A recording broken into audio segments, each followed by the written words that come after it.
I mean, put yourself in my shoes. This is what I got to do for a living.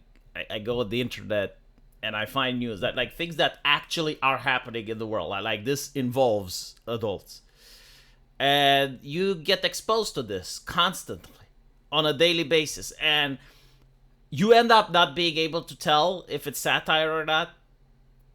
Like this could very well be from a South Park sketch, and it would be within that universe. Like it would cause immersion.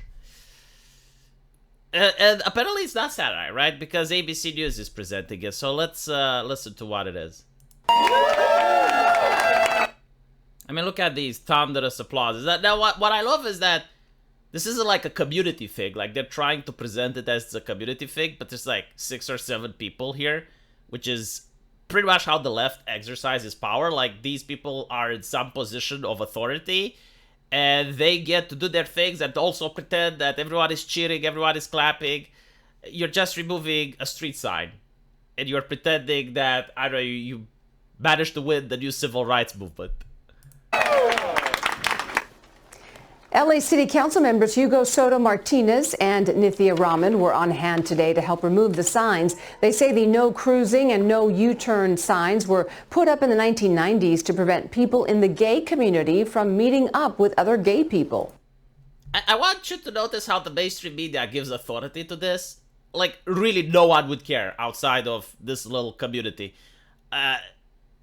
You don't even see the people from within that community like gathering and caring about it. But the mainstream media is treating it with such levels of respect and seriosity, right? Like, if right-wingers were to do something similar, they would be mocked and criticized. But when the left does it, well, I mean, it's a serious issue. I mean, obviously, look, we're ending bigotrismus.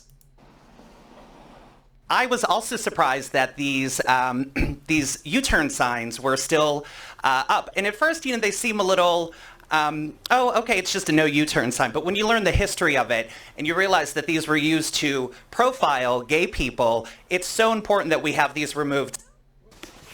The LA City Council members say the signs were put up after the gay community began to grow and because there was a gay bar in that. So let me get this straight.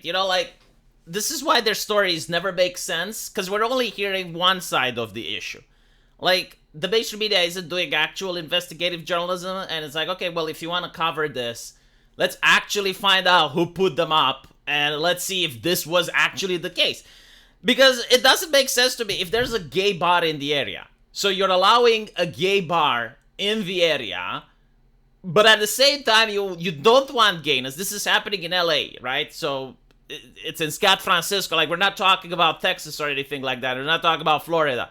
We're talking about LA. So in this place, right, you have a gay bar and they put the U-turn sign next to the gay bar to sabotage the gay bar. Well, why did they give license to the bar then? Like, people can walk. But I did research it, and apparently they're claiming that back in the day, people used to date amongst the LGBT community without using Tinder, because like the internet didn't exist. So what they would do is like they would designate specific areas and they would just walk there. And I mean, even if you were to assume that, okay, well, they're putting the U-turn here in order to prevent like gay people from dating, it could also be placed to prevent the traffic congestion. Like, imagine if you have 8 cars that are constantly just circulating an area, constantly. It's like, why can't you do it on foot? Like, you can literally park your car and then do it on foot. Like, there weren't laws against this, right? So, it's more likely that they placed the sign due to the fact that the area was just completely clogged by all these cars that were circling over and over. Like, imagine you're a person that lives in the neighborhood and you just want to go home, and you have to wait for this huge line of cars at 9 p.m., which are just moving around.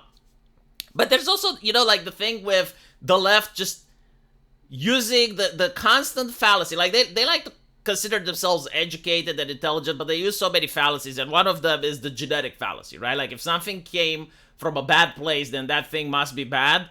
Like, for instance, if Hitler said, do not smoke, then the concept of do not smoking is evil now just because Hitler said it. And they do this all the time. They will say, well, yeah, but like back, historically speaking, back in the day, this was the reason why that sign was placed. And even though now it has nothing to do with it, we're going to make a spectacle out of it. And they always pick and choose. Like, they never look for leftist celebration. Like, for instance, Workers' Day, right? May Day. May Day came from the May Day Massacre. So the May Day Massacre was in a time where America was taking a lot of immigrants. They were taking many Germans, especially, because Germany was going through the Depression. And the Germans that came, they also brought communism with them. So they had, like, anarchist papers that were written in German so that the local population doesn't understand what they're writing. And they would often organize worker riots, worker revolts. Now, during May Day, the revolt was actually peaceful. Like, you have actual workers taking part in the event. But within the workers, there were a couple of anarchists, a couple of agitators that threw a bomb into the police line. And the police line responded by firing and shooting the innocent workers that were just there to exercise their right to protest. Now, the left considers this a national holiday, right? Like Workers' Day, May Day. And you can look it up on Wikipedia, like this is the history of it. For some reason, they never criticize this. Like, for some reason, they never talk about these issues, you know? They never say that Women's Day has communist roots as well. Like the International Mother's Day, yeah, like the Soviet Union had the hand to play with that. They never talk about those things, right? Their celebrations, their statues, their influencers, and what racist thing they said. It's always about, oh, look how bad America was. Because, like, at the end of the day, this is what they're doing. They're basically saying, look how evil America was. Look how awful it was in the past. Like, gay people just wanted to have sex, and they went on the street, and they put a no U-turn, right? Like that's why they're doing it. And this is why the media is so interested about their activism. This is why their cameras are there. And the ridiculous nature makes people to share the stories so that they're like, oh, look how bad things used to be in America. And if you happen to live in America and you actually don't know anything else about the world, sure, maybe it looks bad. But like by comparison, when you look at how gay people are treated in the Middle East, you would think that, wow, America was very progressive for the time. It was very forward-thinking, and, you know, we are proud of our America's ancestors for being so tolerant and so accepting. But this what happened because people lack history. They do not have the common knowledge. They don't even have critical thinking. Like, all of this nonsense seems bizarre to me. It's like, okay, so you put a no U-turn sign in order to heckle gay people. Like, come on.